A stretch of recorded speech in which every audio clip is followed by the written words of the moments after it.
So, hello everyone. My name is C. अंकुर मेहरोत्रा. आज के हम वीडियो में डिस्कस करेंगे कि आने वाले 50 डेज़ को हम कैसे यूटिलाइज़ करें और कैसे हम सीए फाइनल में हैं या फिर फाउंडेशन में या इंटर में हैं तो उस टाइम को कैसे यूटिलाइज़ करें और हम सितंबर 25 में एग्ज़ाम क्लियर कर लें.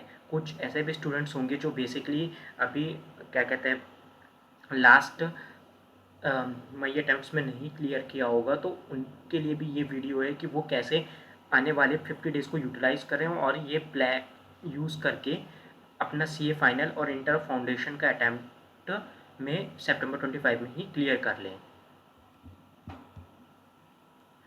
इस वीडियो में सबसे पहले मैं इसे 2 पार्ट्स में ब्रेक करूँगा. मैं 2 बार रिवीजन की स्ट्रेटेजी बता रहा हूँ कि हम 50 डेज़ में कैसे 2 बार रिवाइज़ कर सकते हैं. तो फर्स्ट रिवीजन जो रहेगा वो 30 डेज़ का रहेगा, जिसमें हम डीप में रिवीजन करेंगे. 30 डेज़ कॉन्सेप्चुअल क्लैरिटी के रखेंगे प्लस फुल प्रैक्टिस के लिए. प्लस सेकंड रिवीजन में हम फास्ट रिकैप करेंगे, बेसिकली रिवीजन मॉडल में जाएंगे. प्लस आरटीपी एमटीपी और जो भी हमने मॉक टेस्ट सीरीज़ ली होगी उसको ख़त्म करेंगे. कुछ लोग फर्स्ट टेस्ट रिवीजन में भी मॉक टेस्ट कर सकते हैं जो पहले रिवीजन कर चुके हैं. फिर 5 दिन मैंने बैकअप में रखे कि हाँ बीच में कुछ ऊपर नीचे हुआ तो वहाँ से कवर हो जाएगा. तो सबसे पहले हम सीए फाइनल का रिवीजन प्लान डिस्कस करते हैं. फाइनेंशियल रिपोर्टिंग को मैंने 5 डेज़ का दिया है, जिसे आप चैप्टर वाइज डिवाइड कर सकते हो. हाई प्रायोरिटीज़ वाले सब्जेक्ट चैप्टर्स को जिनका वेटेज ज़्यादा है आईसीआई की गाइडलाइंस के अकॉर्डिंग, उनको पहले पढ़ना है. फिर उसके बाद लास्ट में जैसे रिवेन्यू रिकॉग्नाइजेशन हो गया, कंसोलिडेशन हो गया, ये बड़े चैप्टर्स हैं तो इनको पहले लेना है. उसके बाद जो स्मॉल्स होंगे उनको. उसके बाद एसएफएम में भी सेम थिंग करनी है. जो बड़े चैप्टर्स होंगे उनको सबसे पहले लेना है. जो ज़्यादा वेटेज कवरेज जैसे फॉरेक्स का है तो उसको पहले लेके चलना है. ऑडिट में भी सेम है, जैसे प्रोफेशनल एथिक्स का चैप्टर है उसे पहले लेके चलना है. और उसके बाद और मैंने ऑडिट के लिए 4 डेज़ रखे हैं, डीटी के लिए 5 डेज़ रखे हैं एंड आईडीटी के लिए भी 4 डेज़ रखे हैं. And elective paper that is हमारा आईबीएस का पेपर जो होता है उसके लिए हम 2 दिन सफिशिएंट हैं. बेसिकली हमें सारे सब्जेक्ट्स को गो थ्रू करना है.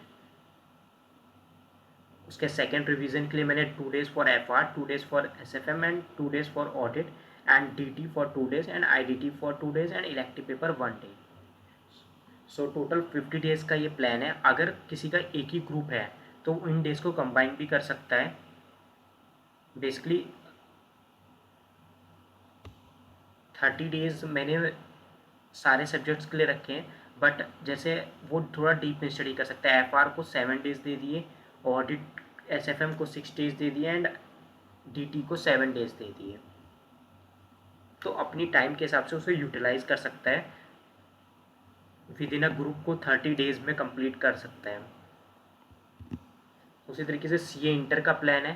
सीए इंटर में भी सेम मैंने बाइफर्केशन की है कि अपने अपने सब्जेक्ट्स को उस हिसाब से डिवाइड कर लिया है कि बेसिकली डेज वाइज डिवाइड कर लिया. फर्स्ट रिवीजन सेकंड रिवीजन के हिसाब से. एंड अकाउंटिंग के लिए 4 days, corporate and other laws के लिए 3 डेज़. इस तरीके से मैंने सारे सब्जेक्ट्स का डिवीज़न कर दिया है इसमें. उसके बाद सीए फाउंडेशन के लिए भी सेम स्ट्रेटेजी फॉलो की है मैंने. प्रिंसिपल्स ऑफ अकाउंटिंग के लिए 4 डेज़, बिजनेस लॉस के लिए 4 days and maths and stats के लिए 5 डेज़ एंड इको के लिए 4 डेज़ एंड 4 डेज़ का बफर रखा है.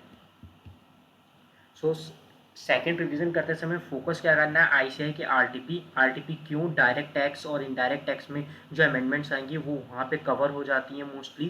तो मे बी उसमें हो सकता है कि एग्ज़ाम में सेम टू सेम आने की भी हो सकती है possibility. May be question change हो जाए तो वहाँ से एक पॉसिबिलिटी बनती है. प्लस एमटीपी हम प्रैक्टिस के लिए कि हाँ हम एक मॉक टेस्ट लिख के जाएँ और ज़रूर रिटर्न प्रैक्टिस ज़रूर करना. आप लोग एक मॉक टेस्ट जरूर लिख के देखना, उससे हमें अपनी गलतियां पता चलेंगी एग्ज़ाम से पहले.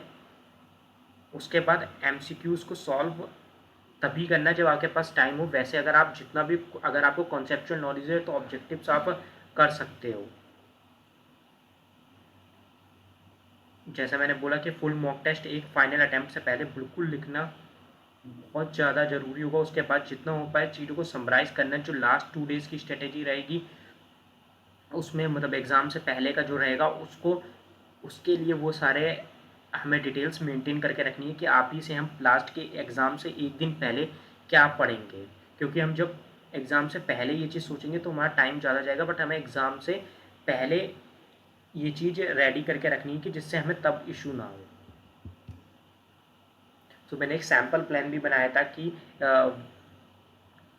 1 से 5 दिन का, जैसे मैंने अभी पीछे भी डिस्कस किया, और 6 से 9 में हमने एसएफएम कर ली, 10 से 13 के बीच में ऑडिट कर ली, 14 से 18 के बीच में डीटी कर लिया, 19 से 22 के बीच में आईडीटी कर लिया, एंड 23 से 24 2 दिन में हमने जो बेसिकली हमारा आईबीएस का पेपर है वो कर लिया। बचे हुए 5 दिन में हमने प्रैक्टिकल क्वेश्चंस कर लिए या फिर मॉक टेस्ट दे लिया।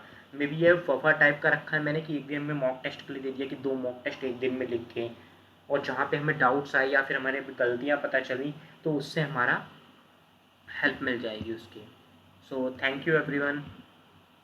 सो अगर आपको कोई भी गाइडेंस चाहिए हो, कोई भी क्वेश्चन हो, तो आप मेरे कमेंट बॉक्स में लिख सकते हो और टेलीग्राम कर सकते हो मेरे को @मेहरोत्रा अंकुर पे। Thank you.